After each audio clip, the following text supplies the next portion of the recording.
So everybody makes fun of pollsters until they actually talk to pollsters. And I always laugh to myself because even when I feel I'm doing a little bit of mockery, I say to myself, well, at some level, I do believe in them because generally when the elections are happening, they're generally within like a point or two of the actual results. And one of the people who's consistently within a point or two is the fellow that I want you to meet from time to time on this show. His name is David Coletto, and he's the chief at ABACUS Data. He's got a bunch of titles, but he's basically the boss, and that makes it a whole lot easier for me to deal with him because he doesn't have to worry about what the boss is going to say about what he's saying. He is the boss. Boss Coletto, welcome back to the Charles Adler Show. Hey Charles, great to be here. Thanks for that. So, David, I get the impression that you may be one of the people surprised by your latest poll, which you've done for the Toronto Star, the latest poll showing, and we'll put the graphic up for those people who have the pleasure of watching this on video. This is about committed voter intention, which appears to be now on the decline for the Conservatives, who were just a couple of weeks ago up 14 points on the Liberals, and now they appear to be up 10. If I'm out by a point or two, please let me know. You're a meticulous guy. You're the pollster, and I don't want to take anything out of context here. So, what are we looking at? Yeah, well, to your point, I was surprised, and because we had seen for a number of months now a consistent Conservative lead, and there's still a lead. They've got a 10-point lead right now, but when you go from a 19-point lead, Charles, it was 19 points 2 weeks ago to a 10-point, and the change is outside the margin of error of any survey. You've got to ask yourselves, why is this happening?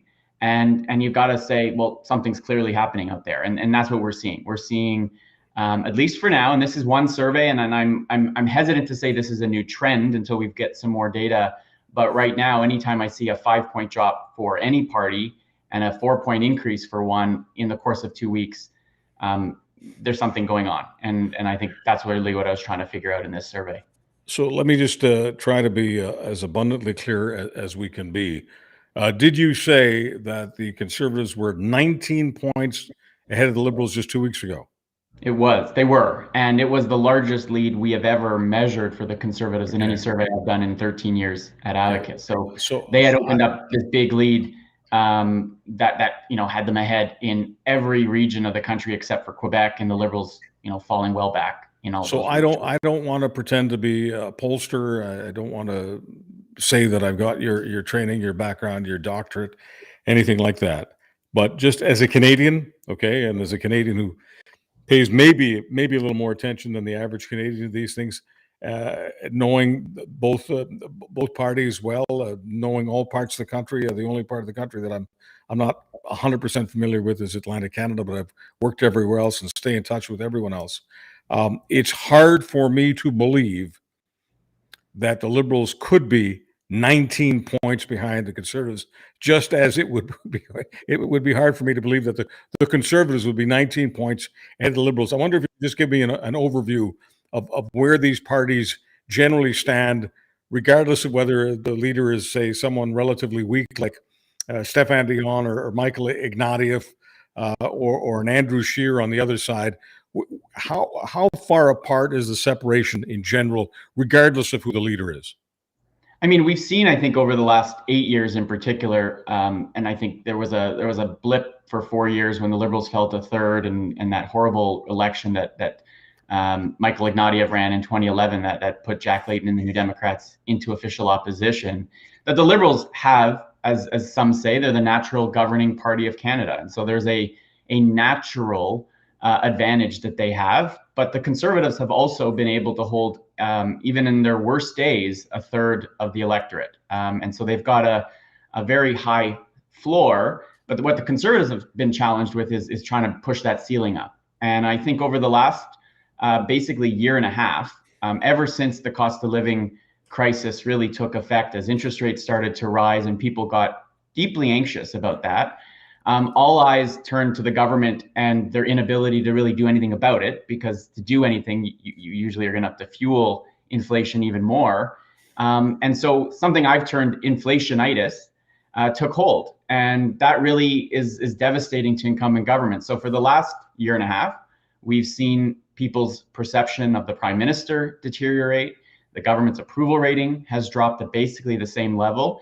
And the overall mood of the country remains quite dire, right? People, when we ask them what's keeping you up at night, cost of living, housing, food prices, fuel prices, all of those things are front and center.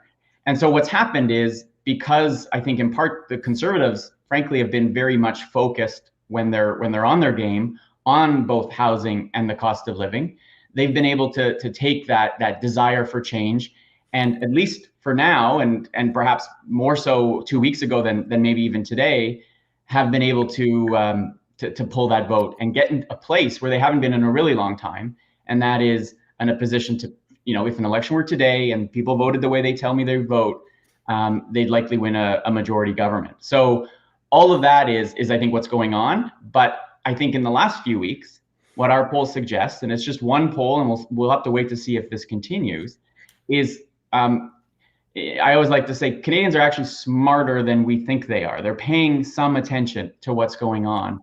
And I think over the last few weeks, the Conservatives have given many of those what I call soft change voters, those who want change but aren't entirely comfortable with the Conservatives, some reason to doubt that the Conservatives are ready for prime time. And that's why I think you've seen this slight correction in our numbers. It's still a Conservative lead. They still lead by 10 points.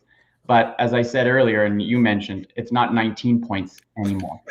Well, if it can go, let's just say that the poll is accurate, okay? Because I wouldn't be talking to you if you didn't have a good record for accuracy. So if it can go from a 19-point lead to a 10-point lead in just 2 weeks, wouldn't that suggest that all of this is much more volatile than many thought? And wouldn't it suggest that for the Conservatives to be complacent that about the notion that 2 years from now, and it's likely we'll have an election, that it's a sure win, whether it's a majority, minority?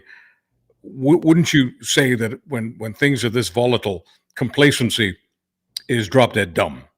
It is, and being cocky and too confident gets you into trouble, right? And we know that's everyone can kind of find examples in their life, I think, when that's happened. And the Conservatives have had a really good summer and then a fall where the polls have had them, not just ours, well ahead of the Liberals. But I think there's a few things that are important to just keep in mind. The first is, despite the fact that we've seen the Conservatives drop and the Liberal vote intention numbers increase, the Liberals shouldn't take full solace in this. I mean, the Prime Minister's personal numbers, the government's approval rating, the mood of the country hasn't improved at all, really. And so what I think this is a reflection of is still a deep desire for change in the country. 8 years is a long time for people to see one person in terms of the Prime Minister and the government. There's fatigue out there, but there's also deep anxiety, and change for change alone doesn't always happen. And I think you can point to a number of examples where the electorate says, on the one hand, yeah, I really want change, but on the other, I'm not convinced that the change that is on offer is worth perhaps the risk. And I think that's what 2024 is going to be about. It's going to be about both sides of this political fight, making the case for one, the Conservatives have to demonstrate they're acceptable and a safe alternative, and for the Liberals, because I don't think they're going to easily change the desire for change, that's hard to do, they're going to have to better define what that alternative to them actually is going to mean for people. And I think you're starting to see them up their game in the last few weeks on that. So David Coletto of ABACUS Data, let's talk about the mindset of Canadians and where it goes up and down.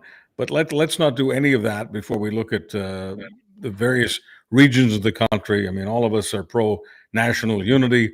That's just something that we all believe in, but we also believe that, as Joe Clark once said, sort of we're a community of communities, and different people in different communities have different core values, conservative and or liberal. So let's take a look at the map to see how this breaks down. I would want you to tell me specifically, because the battlegrounds are generally in British Columbia and Ontario. I wonder if you could just focus, David Coletto, on where this horse race is at in BC and Ontario. And if you can drill down and give me the 905 area code, Yeah. the GTA, that would be even better. But just for now, just to start this discussion off, BC and Ontario, what are the trends telling, David Coletto? Yeah, so if we go to the West Coast in British Columbia, I mean, for a long time, we've been seeing the Liberals really struggling there. These most recent numbers, where we've got the Conservatives ahead by 10 over the NDP, and the Liberals basically tied with the New Democrats in second, is an improvement for the Liberals. It's a bit of a drop for the Conservatives, but still is indicating that the Liberals need to do better in BC. They've got a lot of seats in and around the Lower Mainland, around Vancouver, that are fundamental. They actually picked up a seat in the last election in that region, and they've got to be able to hold those if they're going to hold government. And the Conservatives remain strong there, but I think there's indications perhaps that strength isn't as solid as we thought.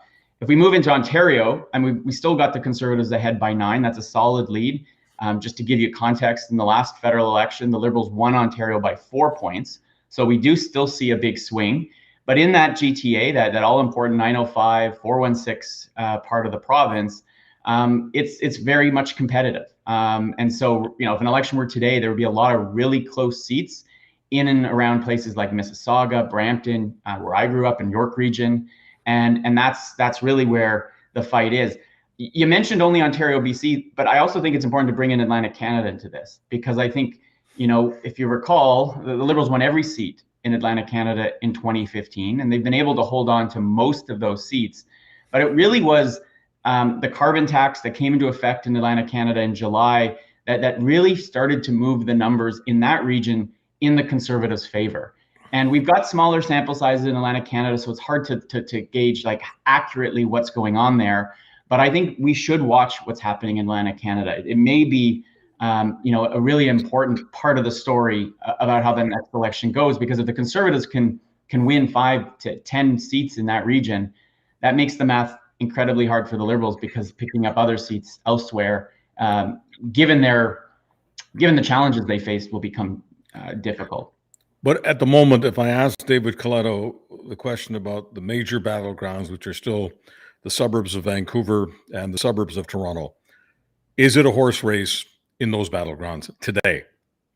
It is-ish, I guess, is the answer. I think the Conservatives have still got an advantage there, which is why I think even with these numbers, they'd be, just at majority government kind of territory. So this is better news for Liberals, but it's not great news. And it does mean the Conservatives have still made some gains, and there's still lots of work for Liberals to do. All right, so let's talk about mindset as promised. Seems to me that Justin Trudeau's negatives are high. I look at Poilievre's negatives; they look pretty high as well. But I need to know as I go forward, what is it about the characteristics? And we'll take a look at you. We got a Poilievre chart available to us, thankfully from ABACUS data. What is it that we see, David Coletto, from your perspective, when you look at Pierre Poilievre? What aspects of his character become tedious, old, annoying, and a real negative for the party going forward? What does he have that is going against him? We'll talk about what he has going for him. I'm happy to do that. But at the moment, what aspects of his character don't play well over the long term?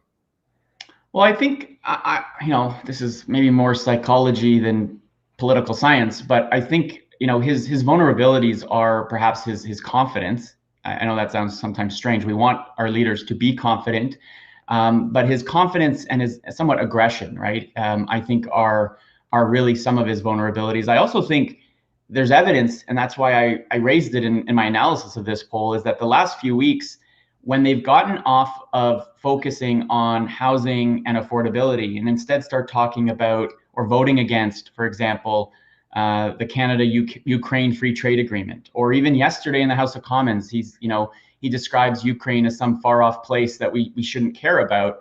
I think he starts to lose a lot of moderate, kind of middle of the road voters who care about that issue. It's not the top issue, it's certainly not. But I think, by and large, most people still think that Vladimir Putin is a threat to global security, to even Canadian security, and that Ukraine stands as that bulwark against kind of this authoritarian aggression and expansion that we see not just from Russia, but from China and elsewhere. So I think every time you dabble into some of these issues that aren't mainstream, that aren't at the top of mind for people, it does create a risk for the conservative leader. And even on an issue like defunding the CBC, I shared some other data on my Twitter feed today that looked at whether people think. We asked people, what do you think a conservative government would do, and should it do a number of things? And first of all, most people aren't that aware of exactly what a conservative government would do, which is an indication that number is soft as more and more people start to actually assess, okay, what is a conservative government going to do? Do they land in a positive place? But the second point is, on something even like defunding the English CBC, most Canadians actually say, I don't want them to do that, including almost half of those who today say they'd vote conservative. So there's still a long road ahead for the Conservatives. And if they get off of their disciplined focus on both housing and affordability, which I think they've effectively done for much of the summer and into the fall, which is why they are ahead in the polls, there's big risk for them there. And I think the Liberals have realized they have to start demonstrating to people and telling that story themselves. So it won't surprise you that I was considered a good friend of the Conservatives for many, many years, right? And one of the things that I used to have chats with certain people who are involved in leadership is I used to say to them, the Liberals are well ahead of the Conservatives when it comes to women. And women are not big on people who are not empathetic. And when you kick the crap out of institutions like the courts, like the CBC, people start to think that you've got a bit of an empathy problem. So I know that for some people, the phrase defunding the CBC is rather benign, but to a lot of other people, whether they're fans of the CBC or not, defunding is the same as ending. And Pierre Poilievre, when he's just freelancing a little bit off the talking points, does seem to salivate over the idea of ending the CBC. Would you say, David Coletto, based on your experience, that is flirting significantly with an empathy problem, especially among the women demographics? Yeah, no, I think there's something there, Charles. I think it seems to me as an observer of politics that Pierre Poilievre does revel at going after, particularly like big L liberal institutions. He's sometimes feels like he's got a chip on his shoulders. And I think what's so important is to so many voters, women and a lot of men, frankly, is not just empathy. I think that's really important that people, and that's where I think the Prime Minister has fallen down a little bit, is that for a long time people felt like he didn't really care about the struggles they felt they were experiencing. But that broader question of, what is my motivation? Why do I want to be Prime Minister? What is it that I actually want to do? And I think politicians generally these days don't get much credit. Most people think they're in it for themselves or they're in it for their friends. I mean, look what's going on with Doug Ford in Ontario as an example. But I think when it gets personal, when people think you're out for like a personal vendetta to make up for past wrongs, perhaps except for some Republicans in the United States and Canada, I don't think that's where most people are. And so the mindset is one, focus on the things I care about. Focus on that. And I think when Conservatives were doing that, they were doing very well. The moment they get off that, they start to see their support soften and even leave them. So I want to suggest to you that Ukraine is a sacred cow in this country, not just because so many Ukrainians live in Canada, especially where the Conservative Party is based, which means Western Canada. There is nobody, and I mean nobody, in Manitoba, Saskatchewan, and Alberta who don't have Ukrainians in the family or among their personal friendships or neighbors or teachers or doctors or nurses. You can't throw a rock in Western Canada without hitting someone who either is a Ukrainian or someone who is closely identified with and friends with Ukrainians. Ukraine is not a Canadian province, but I would suggest to you that Ukraine is very, very much sacred to most Canadians, especially in Western Canada. Let me suggest that there's no way that Pierre Poilievre would diminish Ukraine by calling it just a far off foreign land if he wasn't a little bit complacent about where he stands in the polls. David Coletto, your take. Yeah, I mean, I can't get into his head and understand, the reasoning behind that comment, or even some of the positioning the party's taken recently on it. But I agree with you. I think not just because, and I've got two colleagues on my team who are Ukrainian. One of them has family who lives right on the border. I know it's a real personal, emotional issue to see what's going on there, and sometimes how short-sighted we just become, and we forget about some of the things that are still happening in that part of the world, and how threatening I think it is, not just to people who live there, but to world security, to the world order. And so I think that is a perfect example of how it won't happen overnight, but if it becomes a pattern that a leading person and a leading party who's ready to form government, in the sense that people are at least seriously considering it, are going to start holding them to a little bit more scrutiny, and asking themselves, like, are these serious people? Are they going to do the kinds of things we need them to do? Knowing full well, Canadians know full well, we don't have the military might of the United States or many other European democracies, but we also have values. And I think when those values clash, that's when conservatives get in trouble. Is they win on things like the economy, on who do you think is going to make your life more affordable, but I think underlying that, there's still some unease about whether Mr. Poilievre, many members of his caucus are aligned with the majority viewpoint of the country. And I think, I think Ukraine could be a perfect proxy for that going forward. Speaking on a personal level, it's impossible for someone like me who has spent so much of my adult life in Western Canada not to have close relationships with Ukrainians. I would say I have close relationships with a minimum of a dozen. There's a dozen I could name right now. That is, if I were not to, protect the names of the people that I know. That's not what this show is all about. But suffice it to say that I am really no different than most people who live in Western Canada. All of us have close relationships with Ukrainians. When I hear Poilievre, as I say, minimize Ukraine, a country that was invaded by an oppressor, an autocrat by the name of Vladimir Putin, and when I'm aware, as most Ukrainians certainly are, and friends of Ukrainians are, that Vladimir Putin's media in Russia mocks Ukraine every day and openly talks about killing as many Ukrainians as possible, even killing their plant life, killing their agrarian life, killing everything, wiping them out. There's a sadistic streak that's maybe more than just a streak. There's a sadistic core to much of the Putin media commentary. Most Ukrainians and friends of Ukrainians are aware of that. So when you put that in the showcase, and then you have the leader of the Conservative Party in Canada essentially minimizing Ukraine and calling it this far off foreign land, that to me borders on cruelty, if not sadism.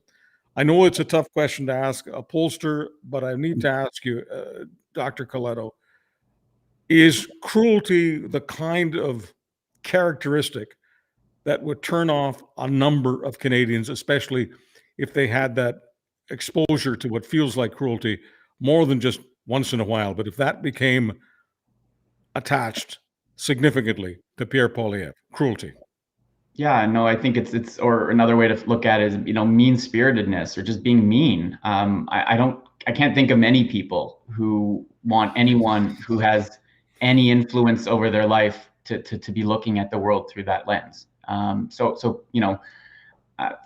It's hard to me to disagree with you, Charles, just as a human, let alone as somebody who's trying to understand, social psychology and what makes people think and do what they do. But I do think that's the Achilles heel of conservative politicians generally, is just the sense that they have this potential like mean streak. I remember it was a while ago now, Theresa May, the former conservative prime minister in the United Kingdom, when long before she was prime minister, and the Conservatives were always struggling to beat Tony Blair. We're talking about the 90s and early 2000s. She described the UK Tories as the mean or the nasty party, right? That party that just at every turn found something negative to say, and just didn't seem to have the compassion or the empathy that people were looking for. I think that is consistently something that conservative parties struggle with. And I'm not painting every conservative with that brush or thinking that every member of parliament is a conservative or every conservative supporter is there. But I think it's something that they've got to be very careful about. And they're up against a leader in Justin Trudeau who, yeah, he's down and people are fatigued and tired of him. But one of the strengths that Mr. Trudeau continues to have is the belief by most people that at the core, he's a good person and cares. And so that's a contrast that I think the Liberals would love to be able to have. And to your point, I don't know why Mr. Poilievre is going down that road. It is hard for me to believe that the Liberals could actually win an election if Gen Z votes conservative. When I saw in your poll a little while ago, I'm not talking about the latest poll, but a little while ago, that Gen Z was going to the Conservatives, I said to myself, this is real trouble for the Liberals. Where do we stand right now on the Gen Z vote?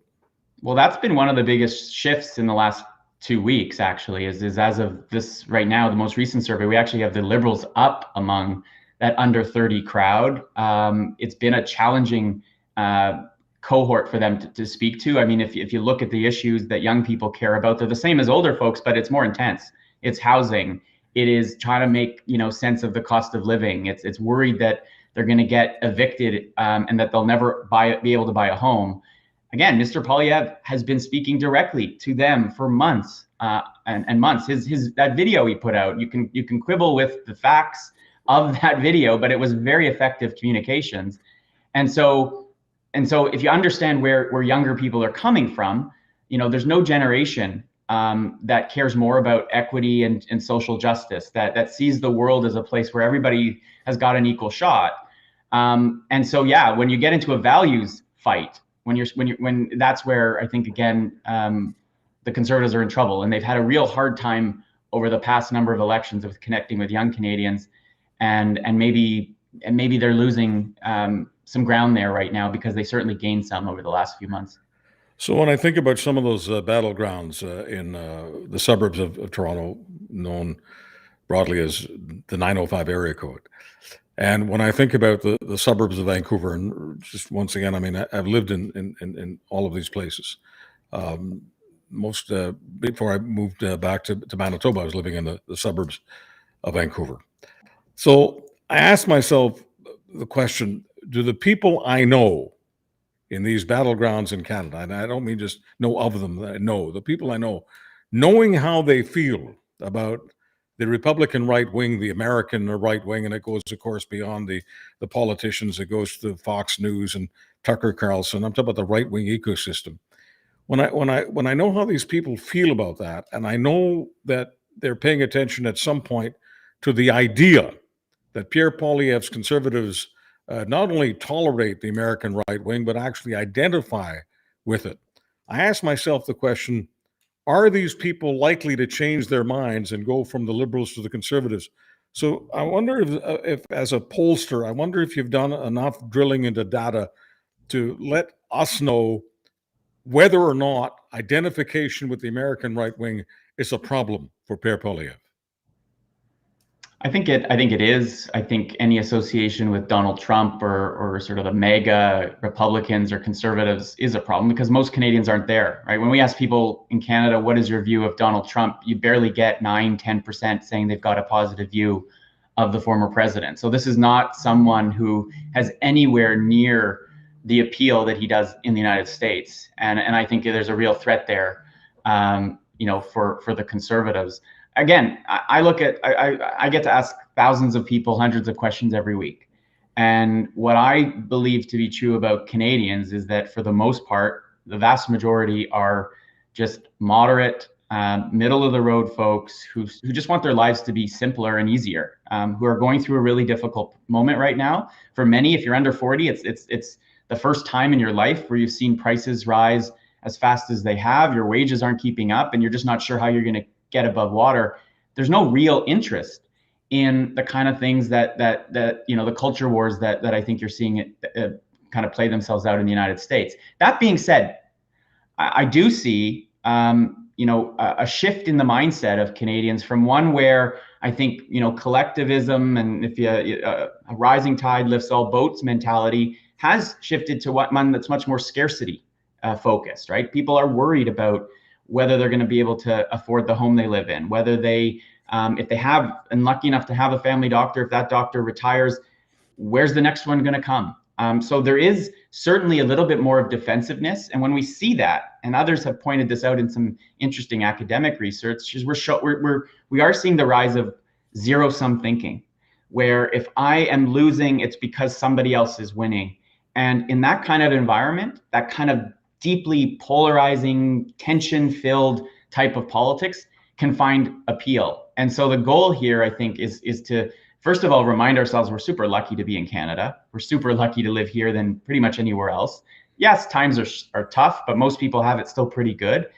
That being said, I think it's a real focus on what happens next. And that's where, my criticism of the Liberal government really focuses, is that I don't think most people have any sense of what this government wants to achieve.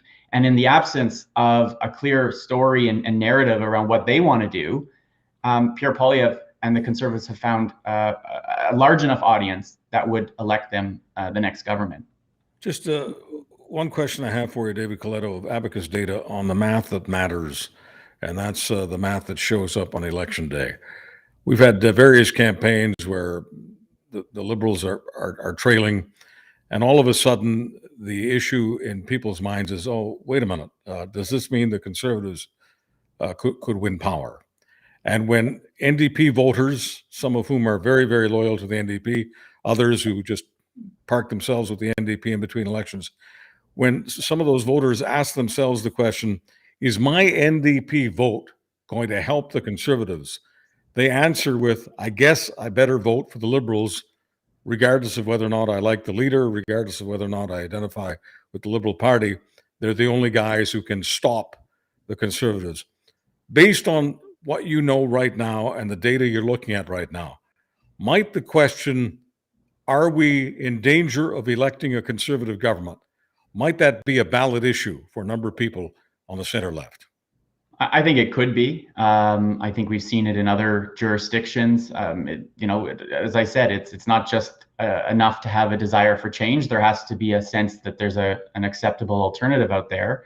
And there are a lot of voters right now parking themselves with the New Democrats, with the Greens, with the Bloc even, who, they would not be happy if the Conservatives won, even if they aren't fully engaged in what a Conservative government would mean. And I think that's still the key thing to take away from all the research you see, is as much as we, focus and obsess sometimes about the horse race numbers, the reality is, probably a third of people who will end up voting haven't given all that much thought to what the next government should be or who it should be led by.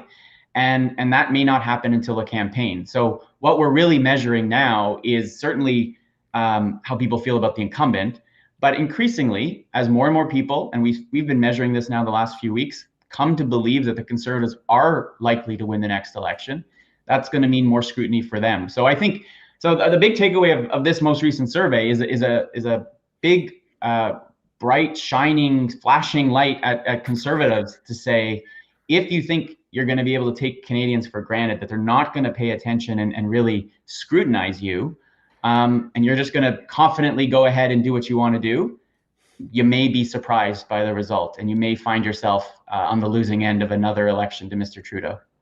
David Coletto, we're never surprised to hear you offer us insightful and incisive analysis. Thanks very much for exciting the senses and for being a good friend of the program. Appreciate this very much. Thank you, Charles. Good to see you. David Coletto is in the nation's capital. He is based in Ottawa, and he's the boss. He's got all kinds of interesting titles, but he's the big boss at ABACUS Data, one of the most credible pollsters in the world. And as I said to David a few moments ago, proud to have his friendship when it comes to doing these shows. The latest poll, for those of you who are joining us late, as it were, even in the podcast world, that does happen, is the Conservatives just a couple of weeks ago were 19 points nationally, 19 points ahead of the Liberals, and that number is down to 10. So that's a significant decline in just a 2-week period, and that's why I think David Coletto was saying, if you guys are getting a little complacent, might be a mistake. David Coletto of ABACUS Data. Thank you so much for joining me, and thanks so much for telling your friends, your neighbors, everyone in whichever community you play in about the Charles Adler Show, whether it's Spotify or Apple or Google, it doesn't matter to me. Thank you for joining us. I'm Charles Adler.